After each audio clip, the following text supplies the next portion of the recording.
Tania Mabrouk, c'est le député Christian Jacob, président du groupe LR à l'Assemblée nationale et candidat à la présidence des Républicains. Bonjour Christian Jacob. Bonjour. Depuis plusieurs jours, la colère monte à Rouen après l'incendie de l'usine chimique Lubrizol. Sur place, Édouard Philippe a promis une absolue transparence. Est-ce que selon vous, les conditions sont réunies pour cette transparence ?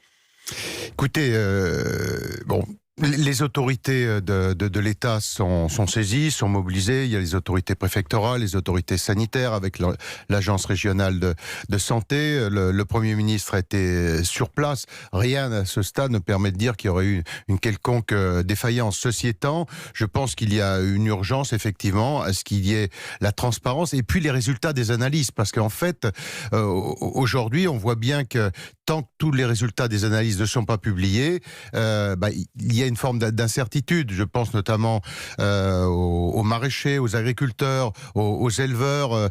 Aujourd'hui, est-ce que les produits sont consommables, dans quelles conditions ou pas? Et donc, il faut que tout ça puisse être levé rapidement. Mais sans verser dans le complotisme, Vous entendez dans nos différents reportages, notamment dans le journal du 8h, cette colère. Il y a les habitants qui voulaient forcer un hangar hier. Ils ont l'impression que c'est bien plus grave que ce qui est dit par les autorités.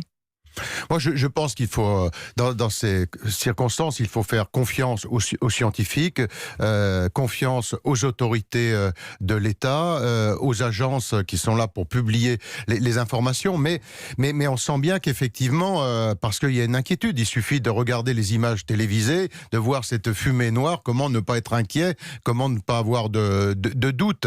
Mais les scientifiques sont là pour apporter ces réponses. Et ce qui est important, c'est effectivement que la transparence soit faite. Mais vous insistez, je note, Christian Jacob, sur les scientifiques. Est-ce à dire que du côté des autorités et du gouvernement, il y a une forme de...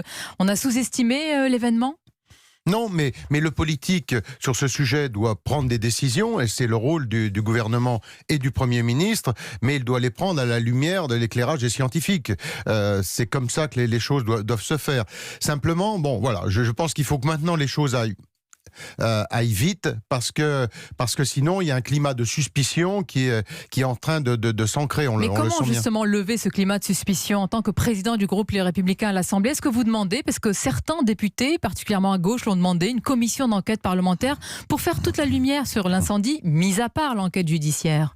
On l'a évoqué hier soir avec Richard Ferrand, président de l'Assemblée nationale, et l'ensemble des présidents de groupe. Alors, il y a deux possibilités. Soit on va sur une commission d'enquête, soit sur une mission d'information. Alors, la différence peut paraître subtile, mais simplement, s'il y a une enquête judiciaire qui est ouverte, ça restreindra le champ de la commission d'enquête parlementaire. Alors, et quel est votre avis personnel? Plutôt une commission? Peut-être qu'une mission d'information avec la possibilité d'auditionner sous serment les directeurs d'administration, parce qu'il faut tirer les enseignements de ce qui s'est passé et de voir quelles mesures de précaution on doit pouvoir prendre par la suite, et quelles doivent être les réactions qui doivent être celles des services de l'État. Mais vous parlez justement, Christian Jacob, de prudence, de précaution, et nous on pense aussi, comme vous les connaissez bien, les agriculteurs démunis. Effectivement, le ministre de l'Agriculture va indemniser en totalité, mais et dans le long terme, est-ce qu'on pense à ce désarroi aujourd'hui à la fois des agriculteurs, des habitants inquiets? C'est pour ça que je vous disais qu'il faut effectivement qu'on accélère sur ces suspicions, sur les résultats des analyses. Les maraîchers qui aujourd'hui ont des récoltes qui sont dans le sol, qui sont en train de périr, les producteurs de lait qui stockent le lait. Le lait, on ne peut pas le stocker indéfiniment. Donc il y a un moment, ils vont ouvrir les vannes des tanks à lait qui sont ces citernes frigorifiées qui permettent de stocker le lait, mais ça ne se stocke pas indéfiniment. On peut le garder selon son utilisation 2 jours, 3 jours, 4 jours, mais il y a un moment, d'abord il n'y a plus de place, et donc il faudra ouvrir les vannes. Avec d'autres risques de pollution d'ailleurs, à ce moment-là. Attention, il faut aller plus vite dans la publication de ces résultats aujourd'hui scientifiques. Sur une autre actualité, Christian Jacob, vous étiez un fidèle de Jacques Chirac, un proche parmi les proches, à l'amitié indéfectible. Vous étiez de tous les hommages, y compris des plus intimes. Qu'est-ce que vous retenez en priorité? Écoutez, beaucoup de peine, beaucoup de tristesse, d'émotion aussi. Et puis, après, il faut aussi regarder le chemin parcouru. On a tous aussi de formidables souvenirs avec lui. Et c'est ça qu'il faut garder à l'esprit. Il fait partie de ces personnages politiques qui ont marqué la France comme jamais, c'est-à-dire une connaissance des territoires et des terroirs de France.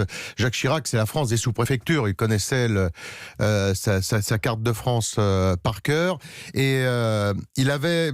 Moi, il y a trois images que je garde. D'abord, une capacité extraordinaire de valoriser, de faire valoir la voix de la France à l'international.